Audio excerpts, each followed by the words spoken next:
اعوذ باللہ من الشیطان الرجیم بسم اللہ الرحمن الرحیم۔ کل آپ فرما دیں، لا نہیں، املکو میں ملکیت نہیں رکھتا، لا املکو میں مالک نہیں ہوں، لنفسی اپنی ذات کے لیے، لنفسی اپنی ذات کے لیے، قل لا املک لنفسی اے حبیب آپ فرما دیں میں اپنی ذات کے لیے مالک نہیں ہوں، نفعن کسی نفع کا، ولا اور نہ ضررن کسی نقصان کا، میں اپنی ذات کے لیے بذات خود کسی نفع اور نقصان کا مالک نہیں ہوں، الا مگر ما جو شاء چاہے اللہ اللہ، مگر یہ کہ جس قدر اللہ چاہے، ولو اور اگر کنتو میں ہوتا، اعلم میں جانتا، الغیبہ غیب، ولو کنت عالم الغیبہ اور اگر میں از حد غیب جانتا، لستکثرتو تو میں بہت سی جمع کر لیتا، از حد بہت سی جمع کر لیتا، من الخیر بلائی، لستکثرتو من الخیر تو میں از حد بہت سی بلائی جمع کر لیتا، حاصل کر لیتا، وما اور نہ مسانیہ مسا چھوتی نیا مجھے، السوء کوئی سختی، وما مسنی السوء اور مجھے کوئی سختی نہ پہنچتی، ان نہیں ہوں، ان نہیں، انا میں، الا مگر، نذیر ڈر سنانے والا، و بشیر اور خوشخبری دینے والا، ان انا الا نذیر و بشیر میں نہیں ہوں مگر ڈر سنانے والا اور خوشخبری دینے والا ہوں، لقوم ایسے لوگوں کو، یؤمنون جو ایمان رکھتے ہیں، لقوم یؤمنون جو لوگ ایمان رکھتے ہیں۔ یہ سورۃ الاعراف آیت نمبر 188 کا ہم نے لفظی اور با محاورہ ترجمہ کیا۔ یہ بھی بڑی اہم آیت مبارکہ ہے۔ بعض لوگوں کو اس آیت مبارکہ کے مفہوم سمجھنے میں مغالطہ ہوتا ہے، وہ غلطی کھا جاتے ہیں اور اس طرح کا ترجمہ تفسیر کر دیتے ہیں جس سے معاذ اللہ حضور صلی اللہ علیہ وآلہ وسلم کی بے ادبی کا پہلو نکلتا ہے۔ آپ اس آیت مبارکہ کے لفظ پر غور کریں، اس میں دو طرح کے مسئلے بیان ہوئے ہیں۔ پہلا اس میں ذکر ہوا ہے قل لا املک لنفسی، اے حبیبہ فرما دیں کہ میں مالک نہیں ہوں، مالک نہیں ہوں، لنفسی اپنی جان کا، نفعن ولا ضررن نہ کسی نفع کا اور نہ کسی نقصان کا، الا مگر ما شاء اللہ جس قدر اللہ چاہے۔ بعض لوگ یہ آیت مبارکہ جب پڑھتے ہیں تو وہ اس سے یہ معنی اخذ کرتے ہیں کہ حضور صلی اللہ علیہ وآلہ وسلم کسی کو کوئی نفع نہیں دے سکتے، نہ شفاعت کی شکل میں، نہ توسل کی شکل میں، نہ استغاثہ کی شکل میں اور نہ کسی اور معنی میں۔ وہ اس سے یہ معنی اخذ کرتے ہیں کہ حضور صلی اللہ علیہ وآلہ وسلم کسی کو بھی کوئی نفع نقصان پہنچانے کا اختیار نہیں رکھتے۔ یہ معنی بعض لوگ اس آیت مبارکہ کو پڑھ کر یہ اخذ کرتے ہیں۔ اب میں آپ سے پوچھتا ہوں کہ کیا ہم میں سے ہر بندہ خود کسی نہ کسی لحاظ سے نفع اور نقصان کا مالک ہے یا نہیں؟ ہم میں سے ہر بندہ خود اپنی ذات پر غور کرے، کہ کیا وہ اپنے لیے نفع و نقصان کا مالک ہے یا نہیں، یا نفع و نقصان کا اسے از خود اختیار ہے یا نہیں۔ ہم میں سے ہر بندہ خود اپنی ذات پر غور کرے۔ جب ہم اچھا کھاتے ہیں، اچھا پہنتے ہیں، اچھا اپنے اوپر صرف کرتے ہیں، اپنا مال خرچ کرتے ہیں، تو کیا اس سے ہماری ذات کو نفع ملتا ہے یا نہیں؟ اور جب ہم اپنی کیئر نہیں کرتے، اپنا دھیان نہیں رکھتے، نہ کھانے پینے میں، نہ علاج معالجہ میں، نہ پہننے میں، نہ لباس میں، نہ رہن سہن میں، تو کیا اس سے ہم اپنی ذات کا نقصان کرتے ہیں یا نہیں؟ ہاں، مجھے یس اور نو میں جواب دیں، سیدھا سا، کہ کیا ہمیں اللہ کی طرف سے از خود نفع و نقصان کا کچھ اختیار ملا یا نہیں؟ ہر بندہ سوچنے والا کہے گا کہ واقعی یہ تو ہمارے پاس ہے یہ اختیار۔ تو پھر رب نے یہ کیوں فرمایا؟ اے حبیب آپ فرما دیں کہ میں اپنی ذات کے لیے نفع و نقصان کا مالک نہیں ہوں۔ تو اس میں دراصل یہ قرآن کے الفاظ بتا رہے ہیں کہ حضور نے خود اپنے ذاتی مالک ہونے کی نفی کی ہے، کہ اپنے ذاتی مالک ہونے کی۔ ہم میں سے جس کسی کو بھی اپنی ذات کے ساتھ نفع یا نقصان جو ہم اپنی ذات کے ساتھ کرتے ہیں، تو یہ مالک ہونے کے لحاظ سے نہیں ہے۔ یہ دراصل جو اللہ تعالی نے ہمیں طاقت دی ہے، توانائی دی ہے، ہمیں قوت دی ہے، ہمیں مال دیا ہے، ہمیں عزت دی ہے، ہمیں اختیار دیا ہے، یہ دراصل اللہ کی طرف سے اذن کے طور پر ہے۔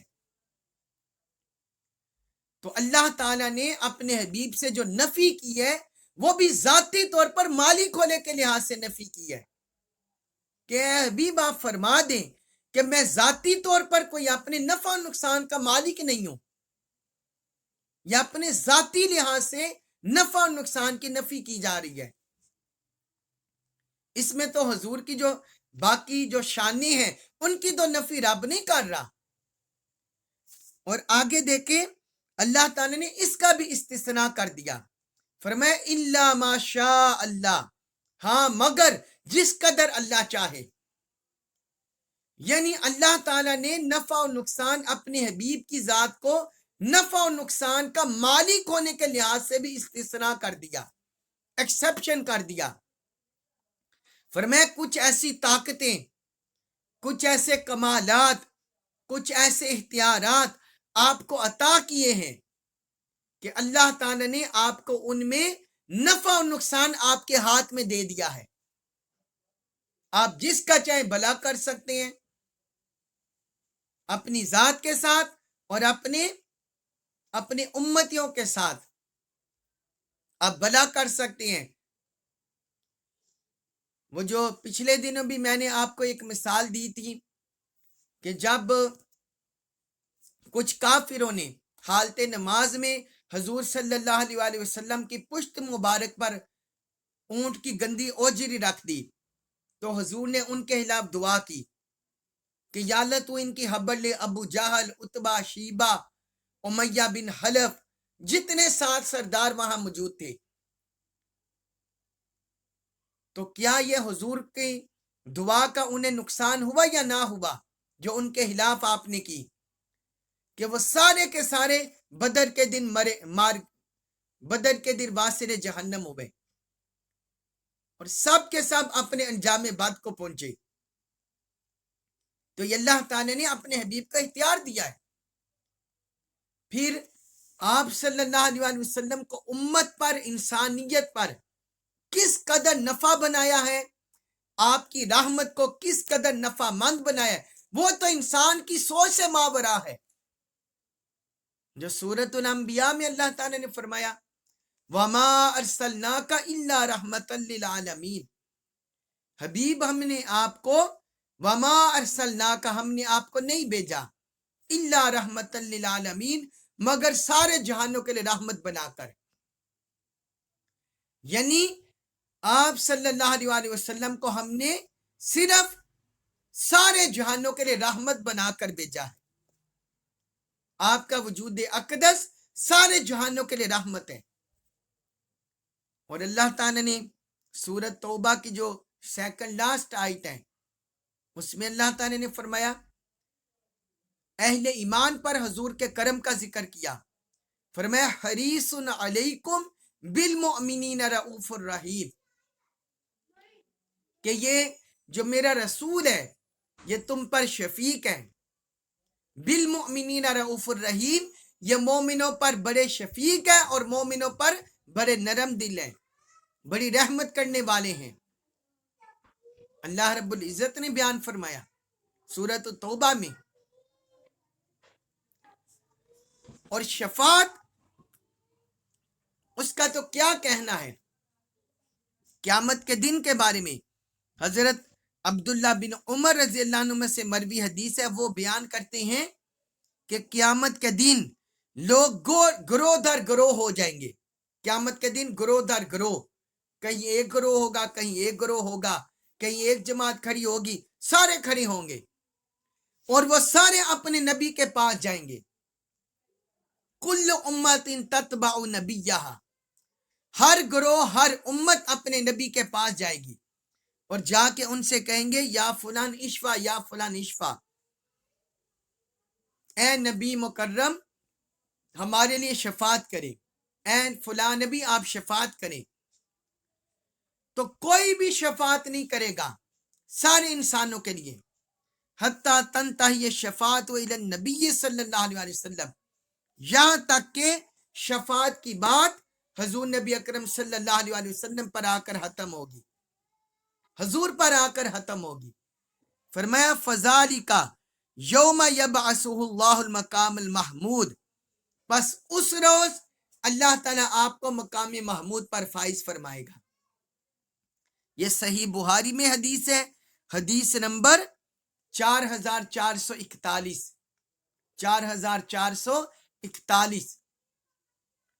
اور پھر ایک حدیث میں حضرت عبداللہ بن عمر رضی اللہ عنہ نے بیان کیا کہ حضور نبی اکرم صلی اللہ علیہ وسلم نے فرمایا کہ قیامت کے دن سورج لوگوں کے اس قدر قریب آ جائے گا، نصف کانوں تک، نصف کانوں تک، یعنی سورج اس قدر قریب آ جائے گا کہ لوگوں کا پسینہ ان کے نصف کانوں تک پہنچ جائے گا، لوگ پسینے سے شرابور ہو جائیں گے. تو پھر لوگ اسی حالت میں ہوں گے، وہ حضرت آدم علیہ السلام کے پاس مدد طلب کرنے کے لیے جائیں گے، پھر حضرت موسیٰ علیہ السلام کے پاس مدد طلب کرنے کے لیے جائیں گے، لیکن کسی کی طرف سے داد رسی نہیں ہوگی، کسی کی طرف سے مدد نہیں ہوگی. تو پھر ثم بمحمد، پھر تاجدار کائنات رحمت للعالمین سیدنا و مولانا محمد مصطفیٰ صلی اللہ علیہ وسلم کی بارگاہ میں حاضر ہوں گے، پھر وہاں ان کی سنوائی ہوگی. یہ بھی صحیح البخاری میں حدیث ہے، حدیث نمبر 1405، حدیث نمبر 1405. اور ایک حدیث میں تو آپ صلی اللہ علیہ وسلم نے اتنا کرم فرمایا رسول اللہ صلی اللہ علیہ وسلم نے شفاعتی لأہل الکبائر من امتی، فرمایا میری امت میں سے جو کبیرہ گناہ کرنے والے ہیں میری شفاعت ان کے لیے بھی ہوگی، جو کبیرہ گناہ کرنے والے ہیں فرمایا میری شفاعت ان کے لیے بھی ہوگی. یہ سنن ترمذی میں حدیث ہے، حدیث نمبر 2435، اور سنن نبی داؤد میں بھی ہے، حدیث نمبر 4739. یعنی یہ مطلقاً تو شفاعت کبریٰ، کبیرہ گناہ کرنے والے وہ ہوں گے جو اللہ کے دیندار ہوں گے، نماز میں، روزوں میں، حج زکوٰۃ میں جس نے غفلت کی ہوگی، اور جس نے محلوق کے حوالے سے کی ہوگی تو وہ پھر محلوق کا حق ادا کر کے پھر حضور کی شفاعت کے وہ بھی مستحق ہوں گے، وہ بھی مستحق ہوں گے، کبیرہ گناہ کرنے والے بھی. اور ایک حدیث میں حضور صلی اللہ علیہ وسلم نے فرمایا کہ اللہ تعالیٰ نے مجھے اختیار دیا گیا کہ میں شفاعت اختیار کروں یا میری نصف امت جنت میں داخل ہو جائے. نصف امت فرمایا جنت میں داخل ہو جائے بغیر حساب کتاب کے۔ یہ مجھے اختیار دیا گیا رب کی طرف سے کہ میں شفاعت اختیار کروں یا میری نصف امت، آدھی امت بغیر حساب کتاب کے جنت میں داخل ہو جائے۔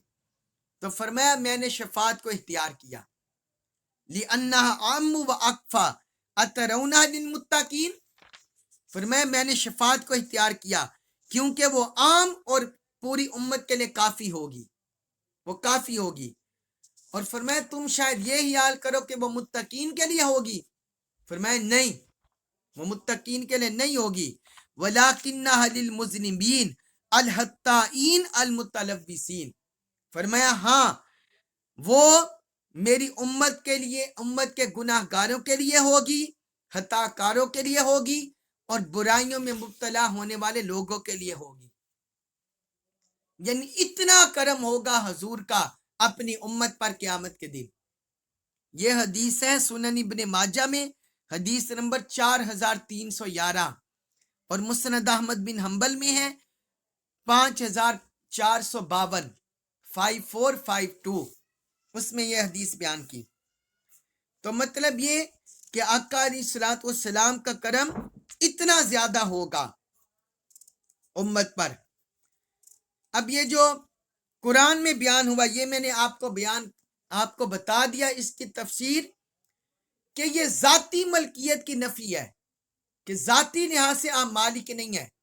ہاں رب جب اختیار دے دے تو پھر آپ امت پر شفاعت کا بھی اختیار ہے، امت کو نفع دینے کا بھی اختیار ہے، واللہ رب العزت نے بیان کر دیا۔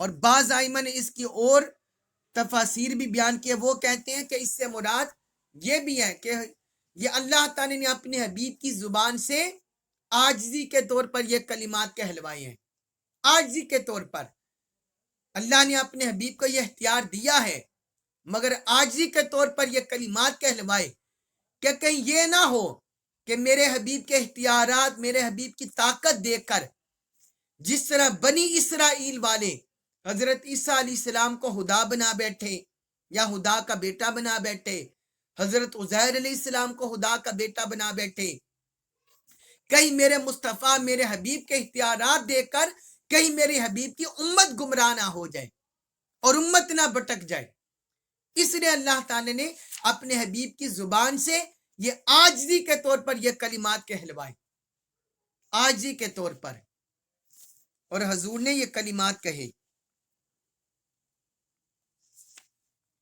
اس کے بعد دوسرا مسئلہ اس آیت مبارکہ میں ذکر ہوا ہے، وہ ہے یہی سورۃ الاعراف آیت نمبر 188 میں، وَلَوْ كُنْتُ عَالَمُ الْغَيْبَ لَاسْتَكْثَرْتُ مِنَ الْخَيْرِ، اور اگر میں ازحد غیب جانتا ہوتا تو میں بہت سی بلائی حاصل کر لیتا، بہت سی بلائی حاصل کر لیتا، وَمَا مَسَّنِيَ السُّوءُ، اور مجھے کوئی سختی نہ پہنچتی، مجھے کوئی سختی کوئی تکلیف نہ پہنچتی۔ اب اس آیت مبارکہ کے بھی الفاظ غور طلب ہے۔ بعض لوگ اس آیت مبارکہ کو الفاظ پڑھ کے وہ سمجھتے ہیں، وہ یہ کہتے ہیں کہ جی حضور صلی اللہ علیہ وسلم کو کوئی علم غیب عطا نہیں ہوا تھا، آپ کو غیب پر کوئی مطلع نہیں کیا گیا، آپ کو غیب کا علم عطا نہیں کیا گیا۔ بعض لوگ اس طرح کی آیت پڑھ کے یہ مفہوم اخذ کرتے ہیں۔ اب اس آیت مبارکہ میں غور کریں، پہلے ہم غیب کا معنی جانتے ہیں، پھر ہم اس آیت مبارکہ کی تفسیر کریں گے مزید، اس سے پتہ چل جائے گا۔ غیب کہتے ہیں ہر وہ چیز جو آنکھوں سے غائب ہو، جو چیز ہماری نظروں سے غائب ہو اسے بولتے ہیں غیب۔ یہ امام محمد بن مکرم ابن منظور افریقی، یہ بڑے عربی لغت دان گزرے ہیں، انہوں نے اپنی کتاب لسان العرب میں غیب کی یہ تعریف کی ہے کہ ہر وہ چیز جو تم سے غائب ہو، تمہاری نظروں سے غائب ہو، جسے نہ دیکھ سکو، وہ غیب ہے۔ وہ کیا ہے؟ غیب۔ اب اس کی اصطلاحی تعریف، غیب کی اصطلاحی تعریف شرعی طریق کیا ہے؟ غیب سے مراد وہ مخفی امر ہے، وہ مخفی معاملہ ہے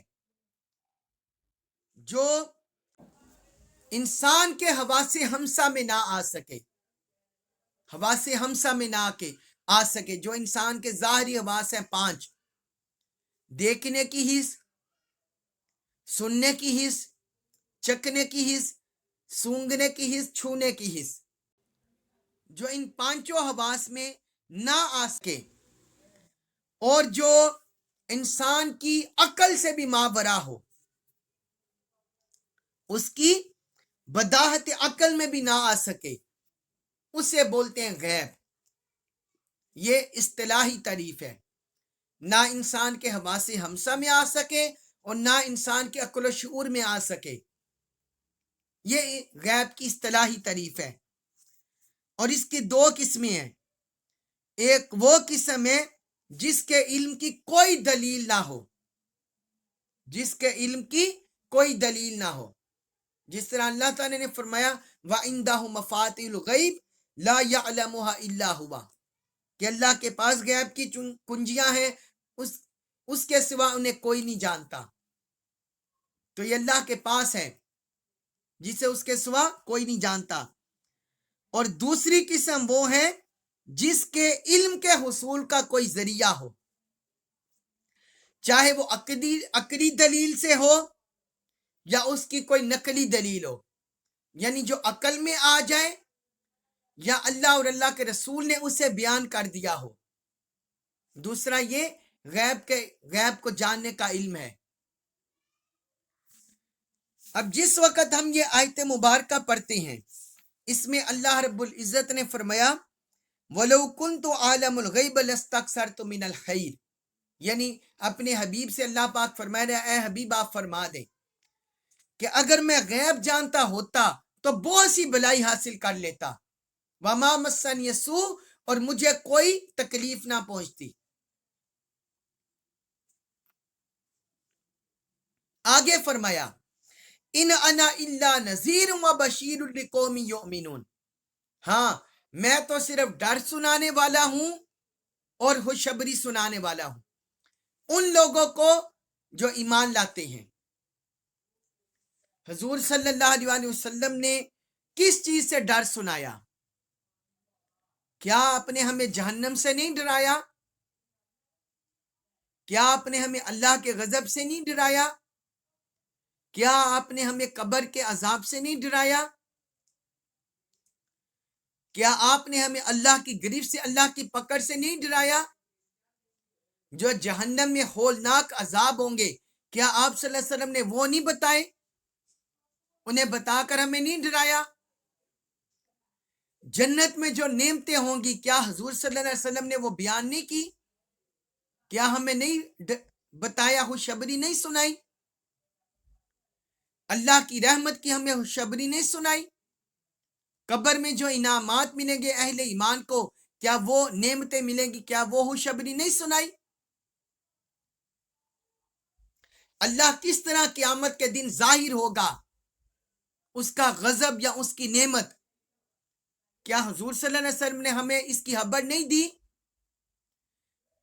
پل صراط کی، میزان کی، حساب و کتاب کی، کیا حضور صلی اللہ علیہ وسلم نے ہمیں خبر نہیں دی؟ تو یہ جو نذیر اور بشیر کی صفتیں ہیں، ان کی اگر تفصیل میں جائیں تو یہ بھی غیب پر مبنی ہے، یہ بھی غیب پر مبنی ہے۔ حضور صلی اللہ علیہ وسلم نے جو نذیر کی صفت کی روح سے اور اپنی شان کے مطابق، شان نذیر اور شان بشیر، ان شانوں کے مطابق جو آپ صلی اللہ علیہ وسلم نے ہمیں ڈرایا ہے یا خوشخبریاں سنائی ہیں، جن جن چیزوں سے ڈرایا ہے اور جن جن چیزوں کے بارے میں خوشخبریاں سنائی ہیں، وہ بھی غیب میں تھی، وہ بھی غیب میں تھی۔ تو وہ غیب سے پردے آپ نے اٹھا دیے، تو اس کا مطلب ہے اللہ نے وہ غیب آپ پر آشکار کر دیا، اللہ نے وہ غیب آپ پر آشکار کر دیا۔ تو جب وہ غیب آپ پر آشکار ہو گیا جو ہمارے لیے غیب ہے، ہمارے لیے غیب تھا، حضور کے جاننے سے ہمیں پتہ چل گیا. اب بھی جو بندہ مومن نہیں ہے، جس کو ان معاملات کی خبر نہیں ہے، آپ ان سے پوچھیں، آپ اس بندے سے پوچھ لیں جو نان مسلم ہو، اس سے پوچھ لیں کہ مرنے کے بعد کیا ہوگا. وہ آپ کو نہیں بتا سکے گا کیونکہ اسے خبر ہی نہیں. اس کے لیے وہ تو اس کے لیے غیب ہے، غیب ہوگا. کسی عیسائی سے پوچھ لیں، کسی یہودی سے پوچھ لیں، کسی بت پرست سے پوچھ لیں، کسی مجوسی سے پوچھ لیں، کسی دہریے سے پوچھ لیں جس نے اسلام کی سٹڈی نہ کی ہو، وہ آپ کو نہیں بتا سکے گا. وہ کہے گا مجھے کیا پتا. وہ جو اس نے اپنی کتابوں کے مطابق پڑھا ہوگا وہ وہی جواب دے گا. تو اس کے لیے یہ غیب ہوگا. ہمارے لیے معاملات غیب نہیں رہے کیونکہ ہمیں حضور صلی اللہ علیہ وسلم نے خبر دی. اور حضور کو کس نے خبر دی؟ اللہ نے. اللہ نے خبر دی. تو اس کا مطلب ہے اس آیت مبارکہ کے یہ مفہوم ہوا، اے حبیب آپ فرما دیں کہ میں ازہد کوئی غیب نہیں جانتا. ازہد کوئی غیب نہیں جانتا. اگر میں ازہد کوئی غیب جانتا ہوتا تو پھر بہت سی بلائی جمع کر لیتا اور مجھے کوئی تکلیف اذیت نہ پہنچتی.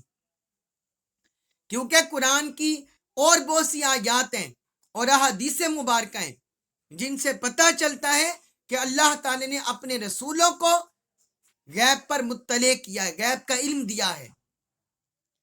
یہ سورۃ آل عمران آیت نمبر 179، اس میں اللہ تعالی نے فرمایا وَمَا كَانَ اللَّهُ لِيُطْلِعَكُمْ عَلَى الْغَيْبِ وَلَكِنَّ اللَّهَ يَجْتَبِي مِن رُّسُلِهِ مَن يَشَاءُ. فرمایا اللہ کی شان نہیں کہ وہ تم کو غیب پر مطلع کر دے، ہاں لیکن اللہ اپنے رسولوں میں سے جسے چاہے چن لیتا ہے. یعنی اپنے رسولوں میں سے جسے چاہے غیب پر اطلاع دینے کے لیے، غیب پر مطلع کرنے کے لیے چن لیتا ہے. اس طرح سورۃ الجن آیت نمبر 26 اور 27، اس میں فرمایا عالم الغیب فلا یظہر علی غیبہ احدا. یہ قرآن ہے. جب کوئی بندہ ایک آیت پڑھ کر وہی سمجھتا ہے یہی حق ہے اور اس جیسی دوسری آیات کو بھول جاتا ہے، ان کو نہیں مانتا، پھر بندہ گمراہ ہوتا ہے. سورۃ الجن میں فرمایا عالم الغیب فلا یظہر علی غیبہ احدا. اللہ عالم الغیب ہے، وہ اپنا غیب کسی پر ظاہر نہیں کرتا. الا من ارتضی من رسول، سوائے ان کے جن سے وہ راضی ہیں، اپنے رسولوں میں سے جن سے راضی ہے، جن سے راضی ہے انہیں چن لیتا ہے، ان پر غیب ظاہر فرما دیتا ہے. یہ سورۃ الجن میں بیان فرما دیا کہ ان پر غیب ظاہر فرما دیتا ہے. سورۃ آل عمران میں فرمایا کہ انہیں مطلع کر دیتا ہے، اور سورۃ الجن میں فرمایا ان پر ظاہر فرما دیتا ہے. جو استثناء الا لائے اللہ تعالی لایا تو وہ غیب جن پر ظاہر کیا جانا ہے ان کو استثناء کر دیا. پھر بعض احادیث میں حضور صلی اللہ علیہ وسلم نے بڑی تفصیل سے بیان کیا ہے. بعض احادیث میں حضرت عمر رضی اللہ عنہ، سیدنا عمر رضی اللہ عنہ بیان کرتے ہیں کہ رسول اللہ صلی اللہ علیہ وسلم ہم میں تشریف فرما ہوئے تو آپ صلی اللہ علیہ وسلم نے ہمیں مخلوق کی ابتدا کی خبریں دینا شروع کی، حتیٰ کہ مخلوق کے اینڈ تک بیان کر دیا، حتیٰ کہ اہل جنت اپنے ٹھکانوں میں داخل ہو گئے اور اہل دوزخ اپنے ٹھکانوں میں چلے گئے. آپ اندازہ کریں. پھر آگے فرمایا کہتے ہیں جس نے اس کو یاد رکھا اس نے یاد رکھا اور جس نے اس کو بلا دیا اس نے بلا دیا. صحیح البخاری میں یہ حدیث ہے، حدیث نمبر 3192، یعنی کہتے ہیں حضور صلی اللہ علیہ وسلم نے کائنات کی ابتدا مخلوق کی ابتدا وہاں سے بیان کرنا شروع کیا اور سارے احوال بیان کر دیے، قیامت تک کے احوال سارے بیان کر دیے، جنتیوں کے جنت میں جانے اور دوزخیوں کے دوزخ میں جانے، سب احوال بیان کر دیے حضور صلی اللہ علیہ وسلم نے۔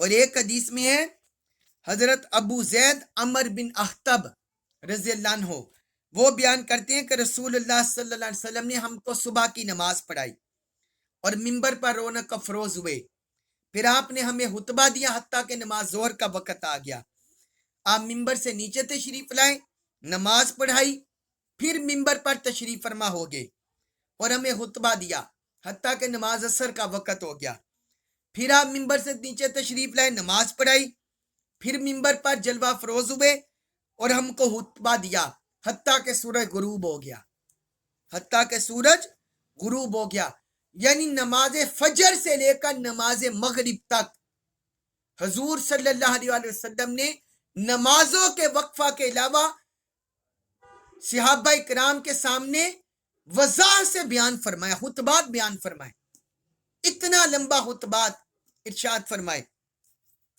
پھر آپ صلی اللہ علیہ وسلم نے ہمیں ما کان و ما یکون کی خبریں دی۔ ما کان کا مطلب ہے جو ہو چکا، وما یکون کا مطلب ہے جو ہوگا، ما کان و ما یکون کی خبریں دی، بس ہم میں سے جو زیادہ عالم تھا وہ سب سے زیادہ حافظے والا تھا، یعنی جس کو ہم میں سے زیادہ عالم وہ تھا جو سب سے زیادہ حافظے والا تھا، یعنی جس کا زیادہ حافظہ مضبوط تھا اس نے زیادہ علم حاصل کر لیا۔ یہ صحیح مسلم میں حدیث ہے، حدیث نمبر 2892 2892، آپ اندازہ کریں۔ اور پھر ایک حدیث ہے حضرت سفینہ رضی اللہ عنہ بیان کرتے ہیں کہ رسول اللہ صلی اللہ علیہ وسلم نے فرمایا خلافت 30 سال رہے گی، فرمایا جو میرے بعد خلافت ہے وہ 30 سال تک رہے گی، پھر اللہ جس کو چاہے گا ملک دے دے گا، بادشاہ دے دے گا۔ یہ سنن نبی داؤد میں ہے، حدیث نمبر 4646 4646، یعنی آپ صلی اللہ علیہ وسلم نے جو خلفائے راشدین کی خلافت تھی جو 30 سال چلی تھی، آپ صلی اللہ علیہ وسلم نے اس کی خبر دے دی اپنی زبان مبارک سے کہ 30 سال تک میرے بعد خلافت چلے گی۔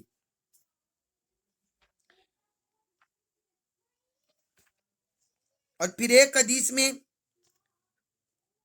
حضرت عبداللہ بن حوالہ رضی اللہ عنہ بیان کرتے ہیں کہ ہم حضور کے پاس بیٹھے ہوئے تھے،